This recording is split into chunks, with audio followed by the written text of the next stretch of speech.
Di episode kali ini, saya ingin berbagi kisah inspiratif seorang pengusaha daerah dari Bantul yang sukses berjualan di luar negeri. Tebak berapa omsetnya per hari? 2,5 miliar lebih. Jualan apa? Jualan panci. Yang bener. Beneran, bukan hoax. Yang lebih hebatnya lagi, model bisnis beliau adalah dropshipping. Jadi setiap kali ada orderan, tim beliau tinggal memforward orderan tersebut ke supplier yang akan mengirimkan barang tersebut ke pembelinya. Gak perlu repot-repot memproduksi sendiri atau mengurusi masalah logistik. Mau tahu gimana ceritanya? Sebelum saya membahas lebih lanjut detailnya, teman-teman jangan lupa untuk subscribe dan like karena channel ini membahas berbagai hal yang terkait dengan mencari uang tambahan. Jangan lupa juga untuk nyalakan lonceng notifikasinya supaya kalian tidak ketinggalan setiap kali ada episode baru. Selamat menonton! Channel ini sekarang punya konten baru nih, namanya Kisah Inspiratif. Di seri ini saya akan membahas kisah-kisah inspiratif baik dari dalam maupun luar negeri yang semoga bisa menyemangati teman-teman dalam mencari uang tambahan. Ya, nanti konten inspiratif ini rencananya selingan aja lah, diselang-seling dengan konten yang biasanya tentang tips mencari uang tambahan. Kalau kalian suka dengan konten ini, jangan lupa untuk subscribe dan like video ini. Atau kalau kalian punya request, saya maunya membahas topik apa, silakan bisa komen di bawah ya. Nah, siapa sih pengusaha panci yang omsetnya sampai miliaran per hari ini? Beliau bernama Yoyo Krubiantono. Sebelum menjadi entrepreneur, beliau dulunya sempat bekerja di beberapa perusahaan besar seperti Panasonic, General Electric, dan juga Danone. Tapi kemudian beliau resign, salah satunya karena ingin lebih banyak menghabiskan waktu dengan keluarga. Selain itu, beliau juga menyadari kalau bekerja di perusahaan besar, kemungkinan menjadi direktur tidaklah besar dan kalaupun bisa akan memakan waktu yang sangat lama. Keputusan ini termasuk nekat karena sebenarnya Pak Yoyo ini tidak memiliki modal yang banyak.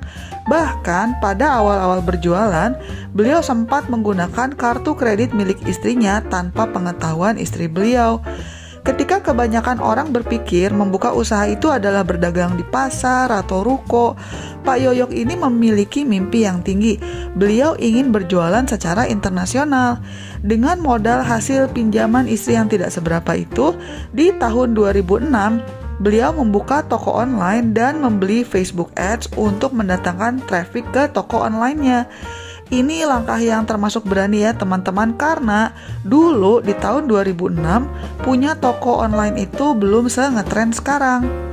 Saat ini perharinya modal beriklan Facebook Ads beliau adalah 1 miliar sehari. Iya, saya nggak salah ngomong. Perusahaan beliau itu habis 1 miliar per harinya hanya untuk pasang iklan. Kenapa berani habis uang sebanyak itu?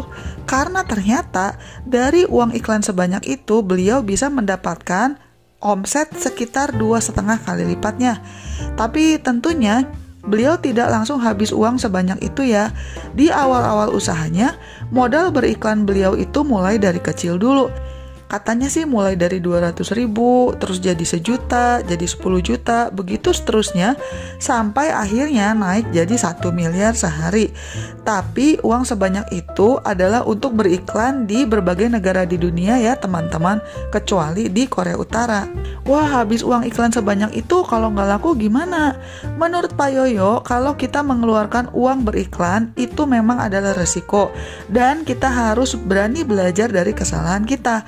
Misalnya, apakah target segmennya kurang pas atau bagaimana? Karena kalau kita menjual tapi pada orang yang tidak membutuhkannya, ya jadinya nggak ada yang beli. Disitulah gunanya Facebook Ads, karena di sistem mereka itu ada informasi yang lebih lengkap mengenai data target audiensnya. Umurnya berapa, tinggalnya di mana, hobinya apa, dan sebagainya.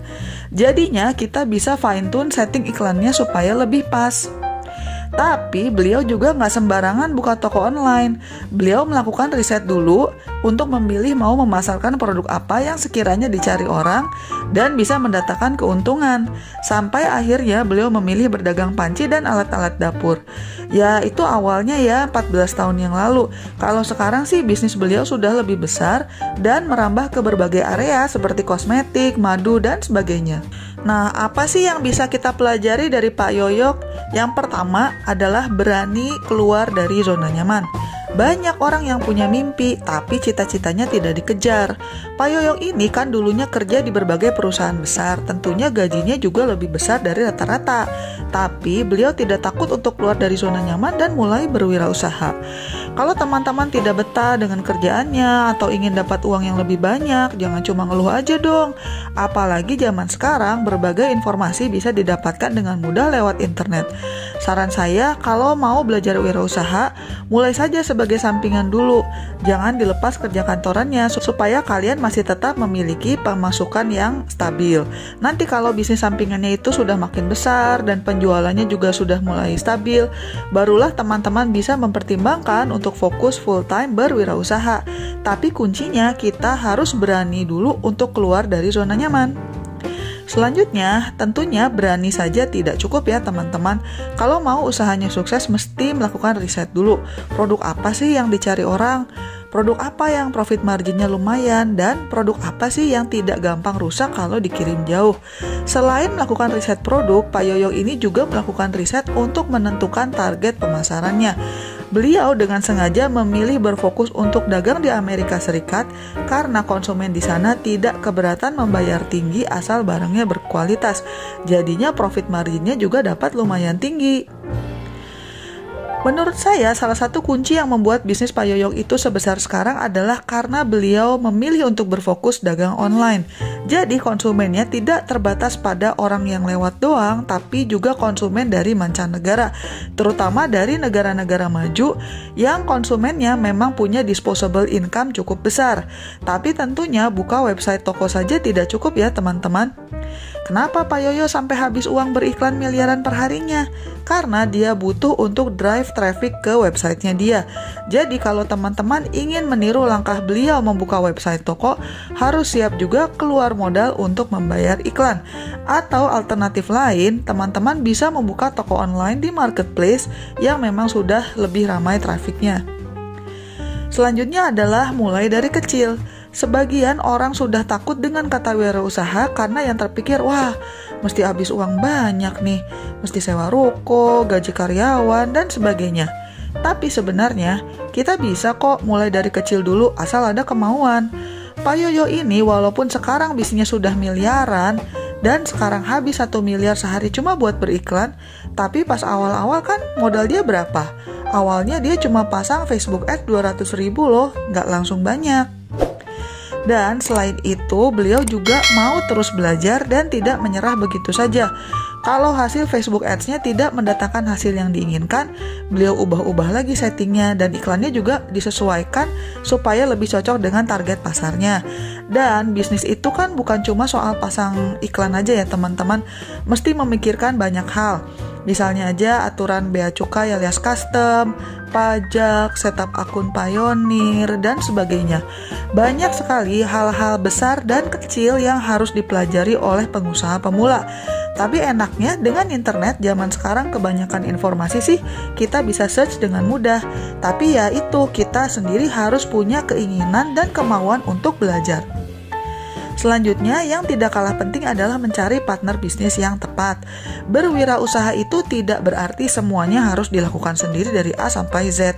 Ketika mengembangkan bisnisnya dari dagang panci ke dagang kosmetik, Pak Yoyo mengatakan sendiri bahwa beliau itu tidak punya knowledge tentang bagaimana caranya membuat lipstick.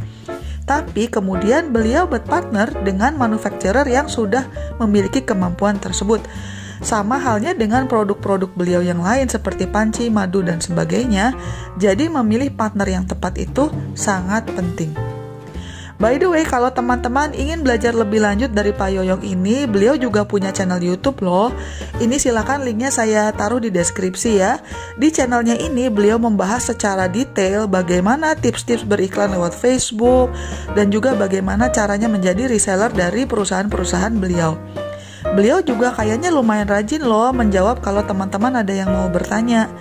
Jadi silakan aja bisa mampir ke channel beliau. Selain itu, kalau kalian mau nonton video interview beliau dengan Deddy Corbuzier dan juga dengan Ci Christina Lee, saya juga taruh linknya di deskripsi ya. Saya nggak berani taruh video mereka di sini karena takut kena masalah copyright. Tapi kalau teman-teman punya waktu, silakan didengarkan interview-interviewnya karena kita bisa belajar banyak dari Pak Yoyong ini. Atau kalau teman-teman ingin mendapatkan berbagai tips bagaimana caranya mencari uang tambahan, silakan juga mampir ke channel saya karena di sana ada banyak sekali video yang membahas bagaimana caranya mendapatkan penghasilan ekstra. Nyalakan juga lonceng notifikasinya supaya kalian gak ketinggalan setiap kali ada konten baru. Biasanya saya upload beberapa kali dalam seminggu. Sekian dulu kisah inspiratif kali ini dan selamat mencari uang tambahan. Bye-bye!